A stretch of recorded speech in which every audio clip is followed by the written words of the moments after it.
their desperation. But it's their desperation. They are petrified that if elections take place, we will sweep the elections. We will sweep the elections. That's what I was going to ask. Your supporters say this is all a campaign by the ruling leadership to remove you from the political landscape altogether. So who or what, in your view, is behind this campaign to silence you? Well, the government. The government is behind it. The government is behind it because they came in through a conspiracy. The conspiracy was foreign backed, and then what they expected was that once I was removed, I would lose all popularity amongst the public. Normally, when a government goes, people distribute sweets. So they expected that this would just die down. My party would disappear. But the reverse happened. People came out on the streets. Millions of people came out on the streets when I was removed, protesting against this. Protesting against that a government goes and people come out on the streets to protest. And then, as I said before, we had massive rallies. They tried to crack down on us. They tried to crack down on us, thinking that they would scare us. The rallies increased. We out of the 20 by-elections, there were 2 other by-elections which we won. This has scared them. They are now fearing that if they are now take place, they will be wiped out. They're trying to take these measures, and it's really the government, and it's really the government backers, and they're all backers. They're all worried. Allow me to delve into some of the issues you've brought up. If we go back to when you were ousted from power in the springtime, you've mentioned several times that certain documents exist, foreign interference in your removal from power. Are you in any position to tell us what those documents may be? Well, there's a conversation between the Pakistan ambassador in Washington and the Undersecretary of State of the US. There's a conversation between them. Where he threatens the Pakistan ambassador that unless Imran Khan was removed as a prime minister, in a no-confidence motion that still wasn't tabled as yet. There would be consequences for Pakistan. And he cites the trip I took to Russia. He cites that as one of the reasons. So that cipher. I brought it in front of the cabinet. I presented it to the National Security Council because it was blatant interference from outside. After the cipher, the no-confidence motion was tabled against me. And then suddenly, members of my started leaving, and the party started leaving, and all is triggered off after that. The U.S. Embassy was meeting members of the party who were the ones who jumped first. And this is few months before this. The President of Pakistan has sent that cipher to the Chief Justice of Pakistan. And he's asked to change its neutrality on the Ukraine conflict. Why do you think that bothers them so much? Isn't one of the main pillars of Western democracy the right to determine democracy, the right to determine path? So countries like Pakistan can make their own choices in their own national interests. Well, look, countries' foreign policy must be for the benefit of their own public. 220 million Pakistanis elected. My priority had to be what is good for their benefit, their rights, their interests, their rights. That has to be my priority. That has to be my priority. And so, when I took the trip to Russia, all the stakeholders were on board. The idea was that we would improve our relationship with Russia. We have trading, we have links with Russia. We want to improve the trading links. We want to improve the trading links. We already a gas pipeline was being planned 5-6 years back.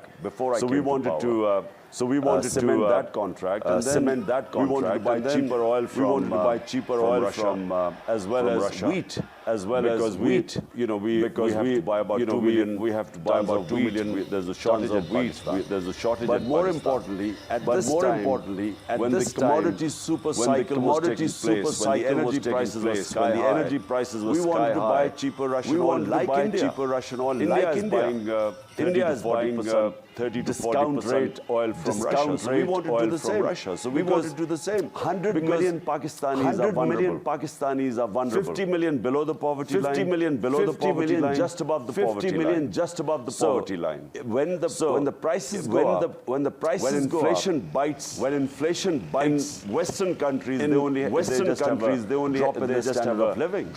In our country, people go below the poverty line. People go below the poverty line. They can't have 2 square meals a day. They can't have 2 square meals a day. Just was the people and obviously this didn't go down well.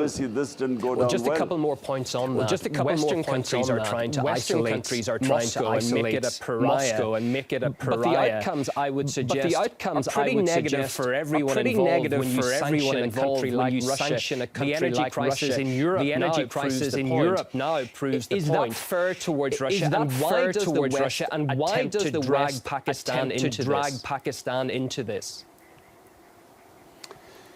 You see the problem. Developing countries like ours, we face. The problems we face. The biggest problem is that Western countries expect their problems to become our problems.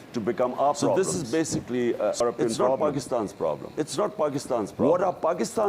What are Pakistan's problems? The Western countries don't consider their own problems. There is a conflict between Pakistan and India about Kashmir. Since 1948, there's a Security Council resolution which makes Kashmir a disputed territory. People of Kashmir through a plebiscite were supposed to decide whether they wanted to be with India or Pakistan. And in the last 30 years, 100,000 Kashmiris have died in this struggle for independence. So, whenever we go to no one in India condemning India. This is a European conflict. This is a European conflict. Forget about the morality of the conflict. Morality of the conflict. It is not Pakistan's conflict. It is not Pakistan's conflict. Yet they want us to take a position on this. And condemn Russia.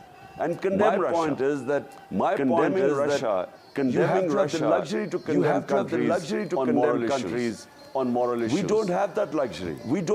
Condemning countries can cost our people a lot. It can push people below the poverty line. Therefore, we want the luxury to be neutral. And that's what we want, I think. And that's what we want, I think. And that's what India is a strategic partner of the US. And yet it is trading with Russia. It's buying their oil. It's buying their oil and it stays neutral. And it doesn't condemn Russia. It doesn't condemn Russia. It just says we are neutral. Can Pakistan withstand that pressure? Can it stand up and say, it's not necessary to choose sides. We're going to act in our own national interest first. That's what every country should have the right to do. Every country should have the right to do. If you have 100 million people who are vulnerable, they should become your priority. They should become your priority. And we should be able to tell a superpower like the United States that, look, we would like to take positions, but unfortunately, our situation just does not allow us to take positions. So allow us the luxury to be neutral. We became a partner just for the RT viewers. We joined the US war on terror. We joined the US war on terror after 9/11. We became their partner. The total number of people who died in the tragic event, terrorist attack that took place at Twin Towers, were less than 3,000. Pakistan, when it participated in the US war on terror, 80,000 Pakistanis were killed. Our country was devastated. 3.5 million people were internally displaced. We had over $100 billion lost to the economy. Pakistan paid a huge price for participating in someone else's war. And my point is that we should have huge amounts of poverty like our countries, vulnerable people vulnerable people who should be a main priority. Who should be a main priority. We should not be forced into other people's conflicts. Just another aspect on this, if I may.